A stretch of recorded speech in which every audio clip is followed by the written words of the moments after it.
భార్యాభర్తలు బ్రతుకు తెరువు కోసం గల్ఫ్ వెళ్లారు. 4 రాళ్లు వెనకేసుకుందాం అనుకున్నారు. కానీ ఏం జరిగిందో ఏమో భర్త ప్రాణాలు కోల్పోయాడు. ఆ విషయం తెలియకుండానే భార్యను స్వదేశానికి పంపాడు అరబ్ షేక్. సొంతూరుకు చేరుకున్న ఆమెకు తనతో పాటే దుబాయ్ వచ్చిన భర్త చనిపోయాడని తెలిసిందే. దీంతో న్యాయం కోసం అధికారులను కలిసింది. దుబాయ్ షేక్లు తన భర్తను వేధించి చంపి ఉంటారని శవాన్ని తెప్పించాలని వేడుకుంది.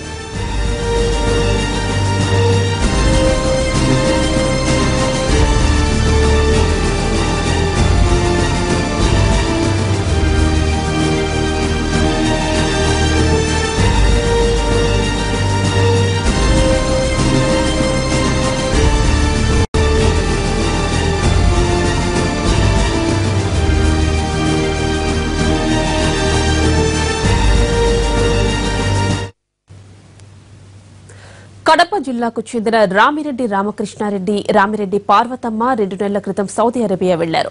అందుకోసం కడపలోని ఓ ఏజెంట్ కు 80,000 రూపాయలు చెల్లించారు. ఇద్దరిని ఒకే ఇంట్లో పనికి పెడతామని నమ్మించిన ఏజెంట్ దుబాయ్ ఫ్లైట్ ఎక్కించాడు. రామకృష్ణారెడ్డిని డ్రైవర్ గా, పార్వతమ్మను ఇంట్లో పని మనిషిగా పెడతామని చెప్పారు.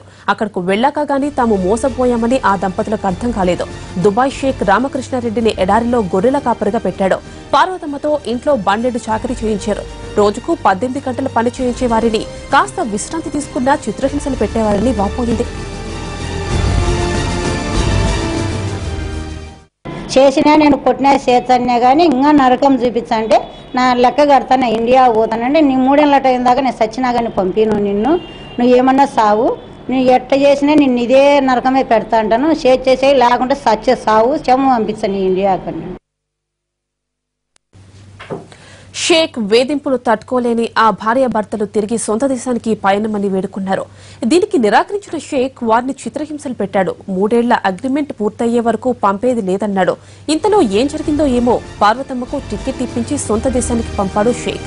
గురువారం ఇండియాకొచ్చిన పార్వతమ్మ కుటుంబ సభ్యుల ద్వారా అసలు విషయం తెలుసుకుని నిర్ఘాంతపోయిందే. తన భర్త చనిపోయాడని, అందుకే షేక్ అంత ఆదరబాదరగా తనను పంపించేశాడని తెలుసుకుంది.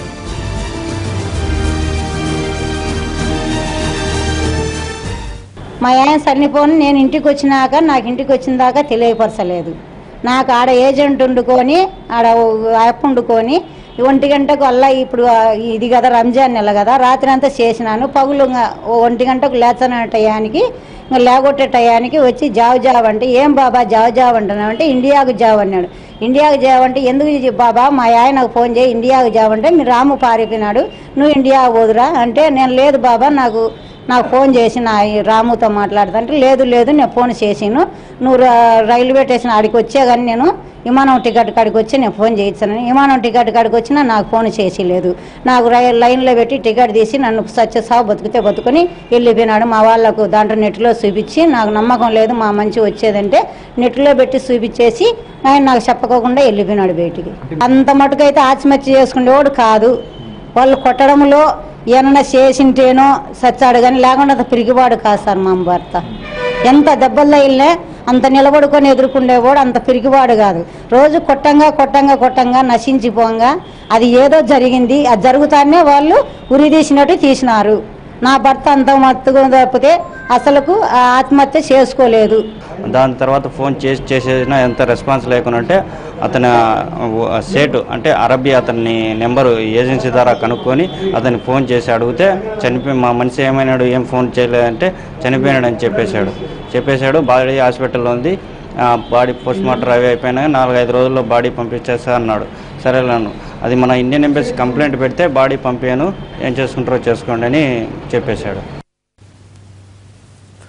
సంఘటనకు ముందు రోజు రామకృష్ణారెడ్డి కడపలోని కుటుంబ సభ్యులకు ఫోన్ చేసి గురువారం తాను ఫోన్ చేయకపోతే చనిపోయినట్లేనని సమాచారం ఇచ్చాడట. తను చనిపోయినా భార్యనైనా రక్షించుకుందామన్న ఉద్దేశంతో అతను ఉరివేసుకుని ఉంటాడని అనుమానిస్తున్నారు. అయితే పార్వతమ్మ మాత్రం తన భర్తను అక్కడి షేక్లు చిత్రహింసలు పెట్టి చంపేసి ఉంటారని అనుమానం వ్యక్తం చేస్తోంది. న్యాయం చేయాలని మంత్రి పల్లె రఘునాథరెడ్డిని ఆశ్రయించింది పార్వతమ్మ. దీనిపై స్పందించిన మంత్రి దుబాయ్లో న్యాయవాదిగా చేస్తున్న బొబ్బిలిశెట్టి అనురాధకు విషయం చెప్పి కేసు దర్యాప్తు చేయించాలని కోరారు. ఫస్ట్ ఆఫ్ ఆల్ దీనికి కారకులు ఎవరైతే వారి మీద క్రిమినల్ యాక్షన్ జరగాలండి. Now I'm not concern that 2 నెలల్లో డెడ్ బాడీ వస్తుందా 3 నెలల్లో డెడ్ బాడీ వస్తుందా అనేది ఆఖరి చూపు ఎలానో జరగనివ్వలేదు. ఆమెకి ఏం చెప్పారంటే నీ భర్త పారిపోయాడు కూడా నువ్వు కూడా పారిపో, లేకపోతే నీ కోసం పోలీసులు వస్తారు అని చెప్పి ఇమీడియట్గా ఫ్లైట్లో కూర్చోపెట్టేశారు. అది నిజమా? ఇప్పుడు పారిపోయిన వాడు అనుకుంటే అతని మీద యాక్షన్ తీసుకుంటారు, ఇంకొంచెం హెరాస్మెంట్ ఇతన్ని ఈవెన్ చేస్తారు తప్పించి అది రాంగ్ ఇన్ఫర్మేషన్ ఇచ్చి అమ్మాయిని అట్లీస్ట్ ఆఖరి చూపు కూడా అక్కడ కూడా చూసుకొని ఇవ్వకుండా చేయడం అనేది తప్పండి. First thing. రెండోది ఏంటంటే ముందు ఎంబసీ వారు ఇమీడియట్గా రియాక్ట్ అయ్యి కేసు రిజిస్టర్ అయిందా లేదా, because we have a list of panel advocates అండి. ఒక అడ్వకేట్ని వీళ్ళకి అపాయింట్ చేసి on behalf of the victims family ఆ డిసీజ్డ్ మీద కంపల్సరీగా క్రిమినల్ యాక్షన్ జరిగి ఆ స్పాన్సర్ మీద డిసీజ్డ్ న్యాయం జరిగేలాగా ఆ కుటుంబానికి కాంపెన్సేషన్ కన్నా కూడా అతనికి శిక్ష పడాలండి. That is my intention.